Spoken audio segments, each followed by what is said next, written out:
रहमतुल्लाह। Welcome back to my channel best medical channel.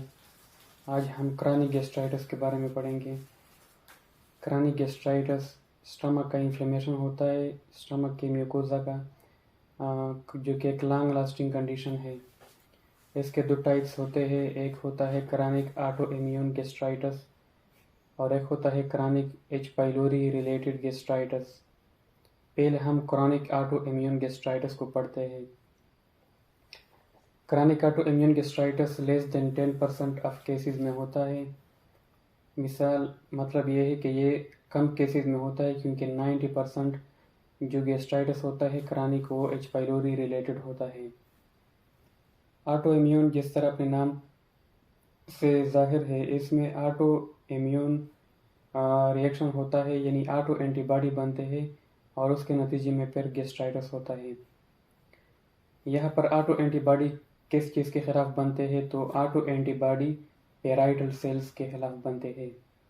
हमें पता है कि स्टमक में डिफरेंट सेल्स होते हैं, पैराइटल सेल, चीफ सेल, इसके अलावा एंटेरोक्रोमेफिन लाइक सेल, मुख्तलिफ सेल होते हैं, लेकिन उनमें जो पैराइटल सेल है वो हमारे स्टमक में HCl और इंट्रिंसिक फैक्टर को सिक्रीट करते हैं।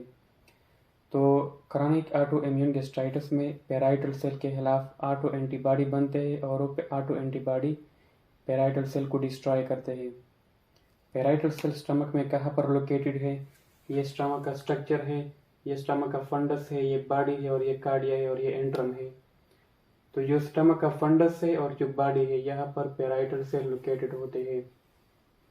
अगर हम स्टमक की म्यूकोजा को क्रॉस सेक्शन वहाँ पर ले लें और उसके स्ट्रक्चर को देखें तो इस तरह हमें रोगी मिलते हैं। उसमें डिफरेंट टाइप ऑफ सेल होते हैं, क्रिप्स होते हैं, उनमें जो सेल होते हैं चीफ सेल होते हैं, पैराइटल सेल होते हैं। उनमें जो पैराइटल सेल है इनको एक्जेंटिक सेल भी बोलते हैं और ये HCl और इंट्रिंसिक फैक्टर को सिक्रेट करते हैं, जबकि चीफ सेल जो है ये पेप्सिनोजन को सिक्रेट करते हैं। तो यहाँ पर जो पैथोलॉजी होती है मेनली वो पैराइटल सेल के खिलाफ ऑटो एंटीबॉडी बनते हैं। तो जब पैराइटल सेल के खिलाफ ऑटो एंटीबॉडी बनते हैं, वो पैराइटल सेल को डिस्ट्रॉय करते हैं, तो उसके नतीजे में क्या होता है कि HCl का प्रोडक्शन कम हो जाता है, जिसको एकाइलोहाइड्रिया बोलते हैं। और इसके अलावा चूँकि इंट्रिंसिक फैक्टर प्रोडक्शन भी कम हो जाता है, और हमें यह पता है कि इंट्रिंसिक फैक्टर इम्पॉर्टेंट रोल अदा करता है विटामिन B12 की एब्जॉर्प्शन में। तो जब इंट्रिंसिक फैक्टर नहीं होगा तो विटामिन B12 इलियम में एब्जॉर्ब नहीं होगा।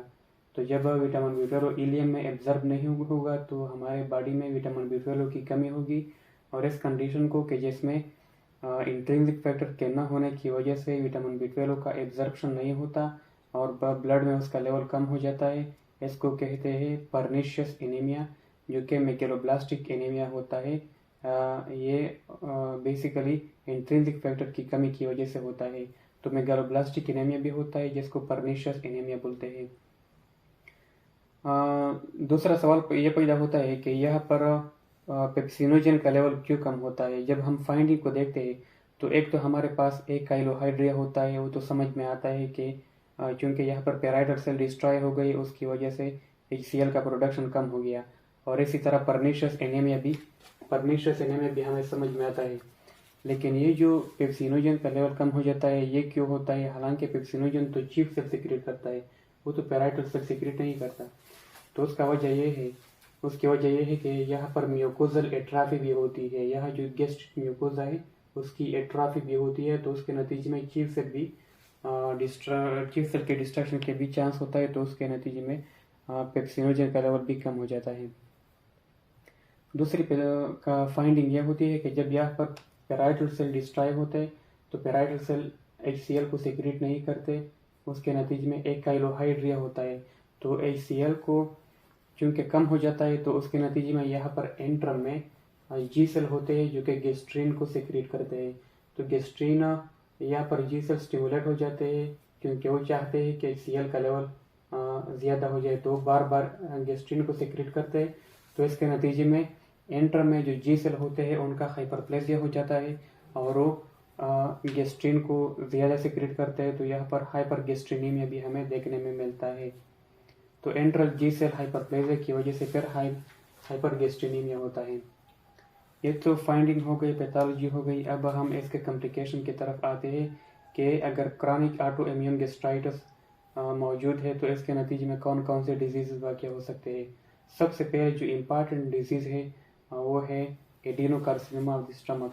स्टमक में जो एडिनोकार्सिनोमा होता है वो mostly chronic auto immune gastritis की वजह से होता है, और ये इंटेस्टाइनल मेटाप्लेजिया यहाँ पर होता है, यानी यहाँ पर गॉबलेट सेल आते हैं और उसकी वजह से फिर बैक्टीरियल ग्रोथ बढ़ जाता है और यहाँ पर इन्फेक्शन काज करता है।